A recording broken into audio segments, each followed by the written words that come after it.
Okay, everyone, round two, getting there.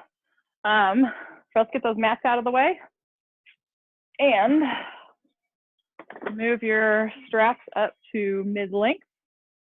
We are going to go back to that wide lunge, but we are going to do a little bit of something challenging. So if you have straps, you're going to be at mid-length, like I said, and we're going to be standing and facing the anchor point, and we're going to do an abducted balance lunge. So you do not have to step out really far, but we are going to keep our leg out, you know, in sort of memory of what we just did. So if you don't have straps, I want you to find a wall, and I'll show you what that looks like first. So you're going to keep one leg out straight to the side, and we're just lowering into the squat with that leg staying up and pressing back up. So you just want this wall kind of for balance. So lower down, stay as much over the top of that leg as you can with your upper body, and press back up. Whew, I can already feel that, y'all. It's a hard one. It's real hard. So if at any point you need to tap that toe back down, feel free. But the goal is to try and keep it off the ground. So let's lift that. Find your balance on your right leg, on your right foot, and we're going to lift that left leg straight out to the side and off the ground, and help use our straps to come down and up. We won't do too many of these, y'all, so they're really hard. So we'll maybe do 10 total. Whew, that's 3 right there, and it is hard. 4, 5. So remember, just keep your foot off the ground, keep your eyes looking forward. If you got to tap that toe down, that's fine. Do 3 more. 3.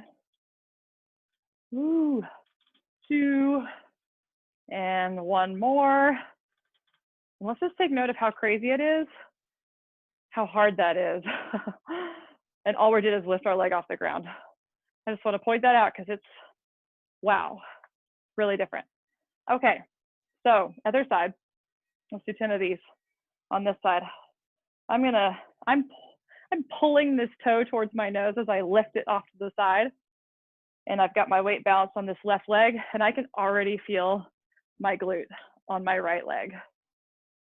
Ooh, okay, so lowering down, pressing back up, keeping those eyes looking forward. Use those straps to help you. Use that wall. I think we got about 5 more here. Ooh, feel that burn. 4, 3, 2 more. Last one. And done. Now, this is the funny thing, but if I smack my butt, it feels so much better. Like loosens up those tense muscles. So do that if you need to. You can also pull your knee up into your chest a little. Whew, just to help loosen that back up. Okay, I promise you, I'm not doing that one in the last round. That was just a little bonus to show you something difficult. Okay, so this is also pretty challenging, I think, but we did biceps, so really we ought to do triceps, right? Back and front. So for triceps, we're going to do a little something different too. It's called a tricep kickback. So we're at mid-length and we're facing the anchor point still. Definitely want everyone to have an offset stance here. So with your palms facing, well, they'll be facing you here, and then they're going to be facing out when you press down.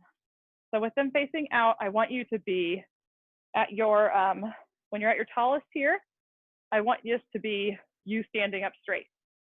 So wherever you need to get here or here, like I don't want you here because your arms aren't going to be able to get straight. Right here, my arms can be straight up and down with my body. So here's where my arms are straight. I'm going to rock back, keeping my elbows close to my side, have that offset foot to help you get forward again. So keep your elbows really close to your side, and you're pulling those knuckles straight down to the ground. Woo. And this one is also, I think, really challenging. So we won't do too many here either. I wanted to throw some of these kind of fun, challenging exercises in here before we do our minutes of work. So the big thing is to keep those elbows really close to your side so all the work stays in your triceps.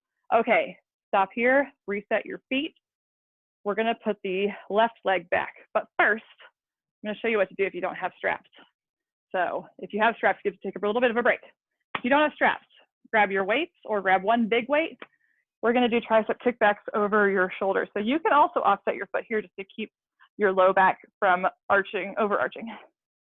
You want your hips to stay under your shoulders and on top of your feet. So elbows are gonna be really high and you're gonna keep squeezing those elbows into your body. I like to press the two weights together just to make sure I'm really activating everything inside there. So we're gonna lift over our head and back down. So you'll have to just adjust your weights to see what's challenging for you. It's a very similar idea, just kind of on the opposite end. So this is a tricep kickback, and also switch your feet partway through. So that's what you're gonna do if you don't have straps. If you have straps, let's do the other side, or the other foot. So I had my right foot offset before. I'm gonna switch and have this left foot offset. So palms are facing forward, you're standing straight up and down. Arms are straight down next to your sides, squeeze those arms in, elbows bend.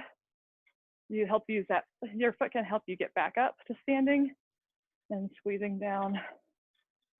Don't arch your low back. Keep that plank. Whew. Just the elbows here. Bending as you come down, pulling you back to stand. Whew. So maybe two more here. 2 and 1. Whew. Wipe the sweat off. Those are hard. And let's move on to our last core exercise before our AMRAP. So we're gonna do an overhead squat. Now it's tricky because you think squat, that's my low legs. It kind of is, but keeping our arms up over our heads really makes us challenge our back. And our back is part of our core, yes it is. So we're at mid-length for this overhead squat. We're facing our anchor point still. You need to walk out until you've got some tension. If you can see, oh, you can't see me at all. Hold on, I'll fix it. Okay, you're gonna wanna walk back with those hands in the foot cradles until you've got tension and you're straight up and down. Legs are shoulder width apart, feet are shoulder width apart, and we're lowering down and we're really, really firing up those back muscles because our arms are staying overhead this whole time. So really press the backs of your hands into the foot cradles as you lower down and stand back up. Woo, and you'll definitely feel that. Okay, if you don't have straps, you can still do the same thing. I'm trying to think of a way to fire that up. I mean, you could add some weights if you want, but let's do it without weights just to be sure it's gonna be okay. So we're lowering down and pressing back up. Yeah, it's gonna be roughly the same motion. You just can't quite get the back fired up quite as much because there's nothing to push back into. But this is still plenty challenging all through these front abs. With this, I can get the back fired up a little bit more. So I like this for really pressing into the back of, so I can get those back muscles really working too. Woo. But totally doable if you just drop the straps and keep your arms up overhead. You will be getting the similar effects. Woo. So one more, stand up, take a little break, arms come down. A little breath. I'm gonna turn and just let my arms stretch out a bit in these foot cradles. just to have them come a different way. Stretch my chest and my shoulders, top of my shoulders out a little bit. And then let's do maybe 5 more of those, because we are going to come back to those in our AMRAP. So last set of overhead squat. We'll get a water break. Here we go, it's 5. And then we'll come back and do our minutes of exercise. 2 more. Squeeze those abs together. Close that rib cage. Ooh. And that's it. Okay, so grab some water, and I'll come back and I'll loosely explain our AMRAP, and we'll get going.